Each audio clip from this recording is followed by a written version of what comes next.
పేతురు రాసిన మొదటి పత్రిక 2వ అధ్యాయము 9వ వచనం చూడండి. అయితే మీరు చీకటిలో నుండి ఆశ్చర్యకరమైన తన వెలుగులోనికి మిమ్మును పిలిచిన వాని గుణాతిశయములను ప్రచురము చేయు నిమిత్తము ఏర్పరచబడిన వంశమును, రాజులైన యాజక సమూహమును, పరిశుద్ధ జనమును, దేవుని సొత్తైన ప్రజలునై ఉన్నారు. Why should we worship? మొదటి కారణం ఏంటిదంటే ఆయన కీర్తనీయుడు, అదే రీతిగా మన శత్రువుల చేతిలో నుండి విడిపించాడు కాబట్టి. రెండవది ఏంటిదంటే ఆయన పరాక్రమ కార్యాలను బట్టి, ఆయన ఆశ్చర్య కార్యాలు బట్టి ఆయనని స్తుతించాలి.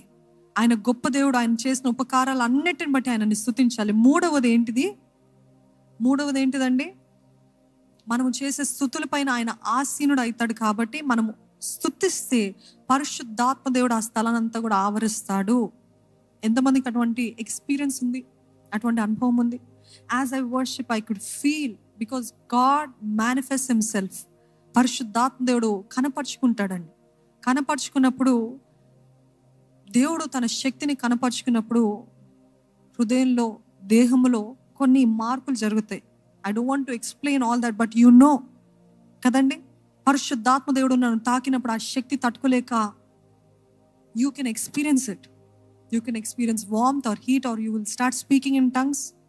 You will start prophesying. You will start singing songs. You will start shaking. అంటే ఇవన్నీ పరిశుద్ధాత్మ దేవుడే అని చెప్పట్లేదు, కానీ some of the symptoms, some of the signs when the Holy Spirit is moving amongst us. నాలుగవది ఏంటిదంటే, ఎందుకు స్తుతించాలి అని అంటే, మనము ఏర్పరచబడిన జనము. హల్లెలూయా. చీకటిలో నుండి ఆశ్చర్యకరమైన తన వెలుగులోనికి మనల్ని పిలిచిన వాని గుణాతిశయములు ప్రచురము చేయు ఏర్పరచబడిన, చెప్పండి నాతో పాటు చెప్పండి, ఏర్పరచబడిన వంశము. గట్టిగా చెప్పండి, ఏర్పరచబడిన వంశము, రాజులైన యాజక సమూహము, పరిశుద్ధ జనము, దేవుని సొత్తైన ప్రజలము. అర్థమైందా ఎందుకు స్తుతించాలో? మొట్టమొదటికి ఏంటి?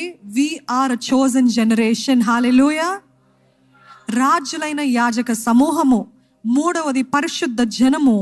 నాలుగవది దేవుని సొత్తైన ప్రజలము. Why do you worship God అని అన్యులు అడిగారు అనుకోండి, say I am a chosen generation for God. Hallelujah. నేను రాజులైన యాజక సమూహంలో పుట్టిన రాజకుమారుణ్ణి, రాజకుమార్తెని. I am a prince and a princess of my most high king. Hallelujah. విశ్వాసం లేని వారికి మనం చేసేది వెర్రితనం వల్లే ఉంటది, కానీ రక్షించబడే వారికి దేవుని శక్తి ఉన్నదంట. ఇది మన శక్తి. ఆయనను ఆరాధిస్తాం. ఎందుకు అని అంటే, బికాజ్ అదే మాట మీకు సులభంగా చెప్పాలంటే ఇంకో వర్జన్లో ఇలా ఉంటది. రాజవంశానికి చెందిన యాజకులము, పవిత్రమైన జనము, దేవునికి సన్నిహితమైన ప్రజలము, తన ఘనతను గూర్చి చెప్పటానికి దేవుడు మిమ్మల్ని ఎన్నుకున్నాడు. నమ్ముతున్నారా? నిన్ను నన్ను ఎన్నుకున్నాడని నమ్ముతున్నారా అండి? అందుకనే స్తుతిస్తాం, అందుకనే ఆరాధిస్తాం. నేను అన్యురాలుగా ఉన్నప్పుడు దేవుడు నన్ను చూశాడు, ఎన్నుకున్నాడు అన్నవారు ఈ generation, I'm the first generation Christian అన్నవారు ఉండే చేతులెత్తి హల్లెలూయా చెప్తారా? ఇదే ఫస్ట్ జనరేషన్ క్రిస్టియన్ అంటే మీరు ఇంకా సంతోషంగా ఉండాలి. ఎందుకు అనంటే, దేవుడు నన్ను ఎన్నుకున్నాడు. అంధకారం నుండి అద్భుతమైన తన వెలుగులోనికి రమ్మని ఆయన నన్ను పిలిచాడు. అంధకారం నుండి పిలువబడ్డారండి.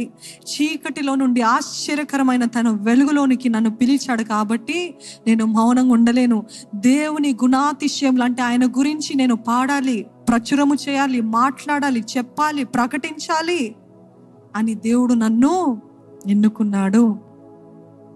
This is why we worship, because we are chosen generation. ఇది చెప్పచ్చు, ధైర్యంగా చెప్పచ్చు. ఒకప్పుడు నేను తప్పిపోయిన వాడిని, కానీ ఈరోజు దేవుడు నన్ను చేర్చుకున్నాడు, దేవుడు నన్ను కోరుకున్నాడు, దేవుడు నన్ను ఎన్నుకున్నాడు. ఒకప్పుడు నేను అంధకారంలో ఉన్న వ్యక్తిని, ఈరోజు నన్ను వెలుగు జ్యోతి వలె వెలిగించాడు దేవుడు నన్ను. ఒకప్పుడు నేను కష్టాల్లో ఉన్నాను, బాధల్లో ఉన్నాను, కానీ దేవుడు నన్ను విడిపించాడు. అందుకే నీ కీర్తనలు 34 కీర్తన 1వ వచనంలో ఉంటది, నేను ఎల్లప్పుడు యెహోవాను సన్నుతించదను, నిత్యము ఆయన కీర్తి. ఎప్పుడండి? అన్ని బాగున్నప్పుడా? కాదు, నిత్యము ఆయన కీర్తి నా నోట నుండును.